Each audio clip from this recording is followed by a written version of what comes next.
Assalamu alaikum and welcome to my YouTube channel. I'm for mathematician. So as all of you know that we have started complex analysis by Dennis Giesel and Patrick D. Shanhan, and we are on exercise 1.3 of and we are on question number 43. So how are the complex numbers z1 and z2 related if argument z1 is equal to argument of z2? सो ये कह रहे हैं कि हमारे पास दो complex numbers हैं z1 और z2, ये कैसे एक दूसरे के साथ रिलेट कर रहे हैं।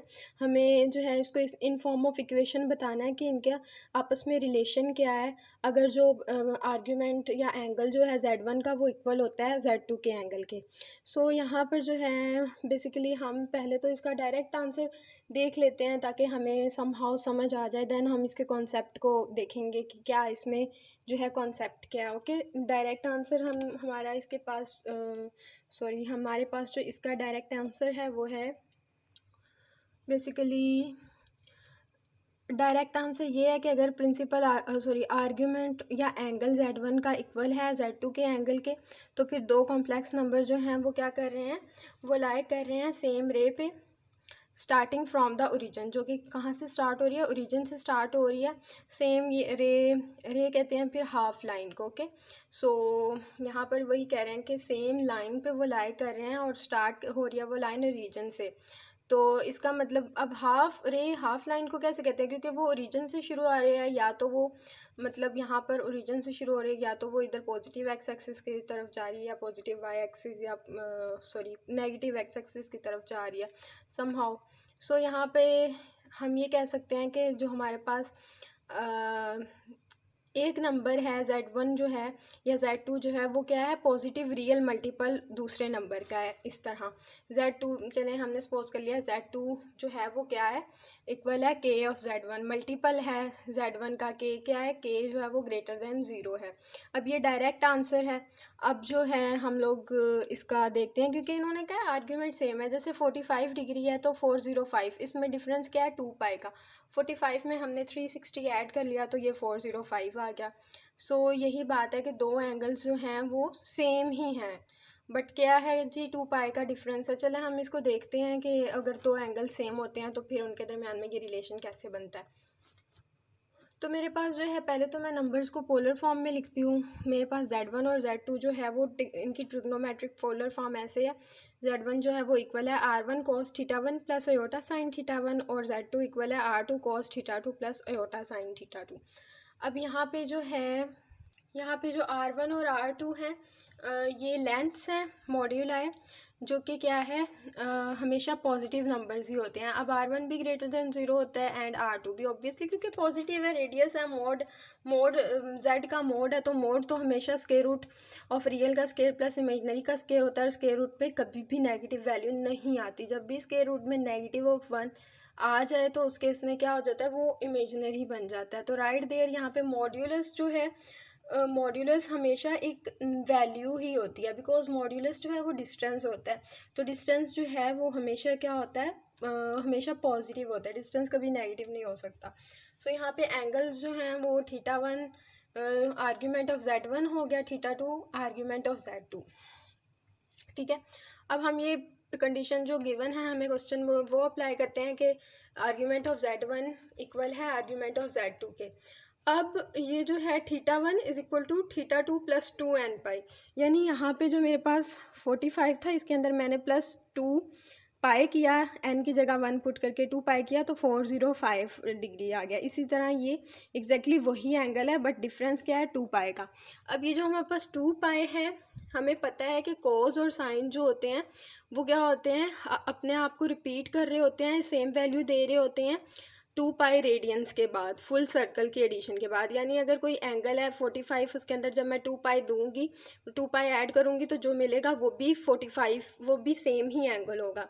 यानी कि ये देखें यहाँ पर ये z1 का एंगल और z2 का सेम है, इसलिए ये क्या कर रहे हैं, ये सेम रे पे लाई कर रहे हैं, सेम लाइन पे लाई कर रहे हैं जो कि ओरिजिन से निकल रही है। ओके, सो अब यहाँ पे हमारे पास कोज और साइन जो हैं वो ये बता दिया हमने।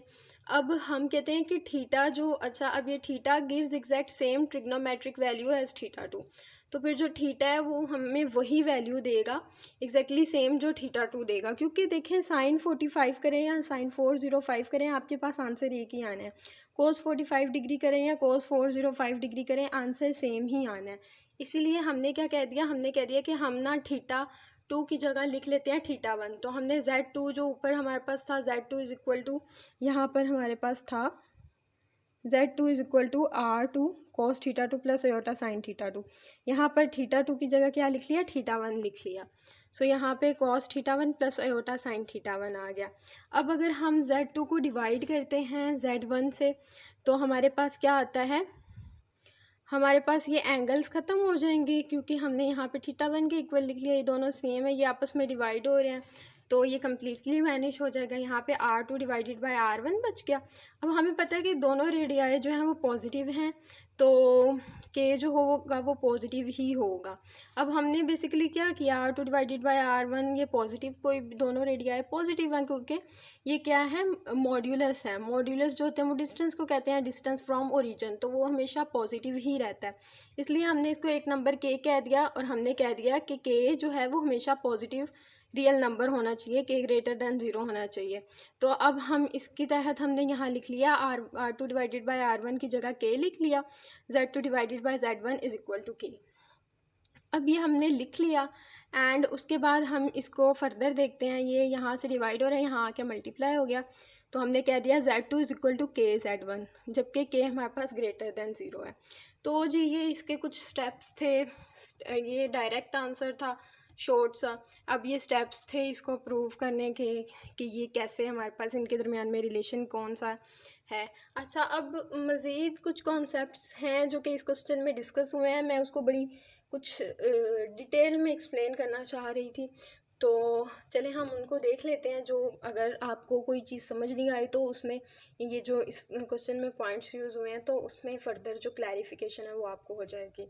तो चूँकि हमारे पास जो क्वेश्चन में स्टेटमेंट है वो है आर्ग्यूमेंट Z1 और Z2 दोनों इक्वल हैं अगर दो कॉम्प्लेक्स नंबर्स जो हैं उनके एग्जैक्ट सेम एंगल होते हैं। इसका मतलब है कि ये सेम स्ट्रेट लाइन पे लाई कर रहे होते हैं, pointing out from centre origin, यानी वो सेम स्ट्रेट लाइन पे लाई कर रहे होते हैं ओरिजिन से। ये देखें जैसे मैंने अभी आपको ये बताया, ओरिजिन से पॉइंटिंग आउट यानी ओरिजिन से बाहर निकल रहे होते हैं।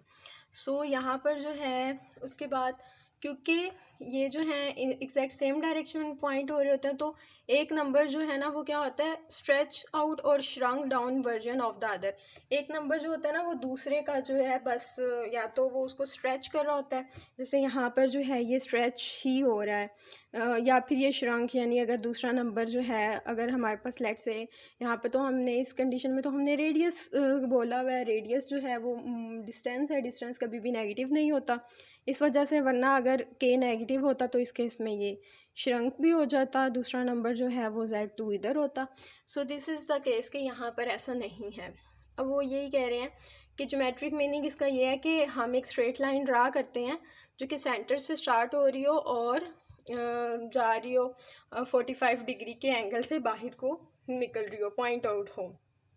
अगर Z1 जो है इस लाइन के ऊपर लाई करता है 2 स्टेप्स पे और तो Z2 जो है वो एग्जैक्ट सेम लाइन पे ही लाई कर रहा है बट 6 स्टेप्स पे लाई कर रहा है, बिल्कुल ऐसे लेट से यहाँ पर ये Z1 2 स्टेप्स पे लाई कर रहा है एंड Z2 यहाँ कहीं, चले मैंने अभी इक्वल डिस्टेंस बोल दिया, मैंने कहा चले Z2 6 स्टेप्स पे लाई कर रहा है।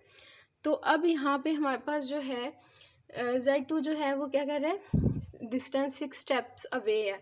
तो इस केस में जो हमारे पास पॉइंट है द पॉइंट अच्छा, अब ये जो हमारे पास Z1 Z2 है कह रहे हैं कि ये पॉइंट करता है एग्जैक्ट सेम वे पे, एक ही लाइन में पॉइंट कर रहा है, डायरेक्शन एक ही है, बट Z2 जो है वो 3 टाइम्स लार्जर है देन Z1 के।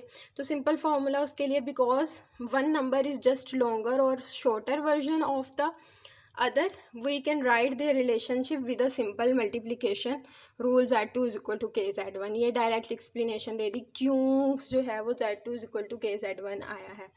तो यही है कि वो या तो स्ट्रेच कर रहा है, दूसरा या श्रंक हो रहा है, तो इस वजह से हमने ये लिख दिया। और हमने बता दिया कि अगर हमारे पास K पॉजिटिव नंबर होता है तो उस केस में ये जो है हमारे पास हाउ शॉर्टर और longer the second number is. अब अगर हमारे पास जो है के जो है वो पॉजिटिव नंबर है, वो बता रहा है कि हमारे पास जो है ना नंबर कितना शॉर्टर या लॉन्गर हो सकता है Z1 और Z2।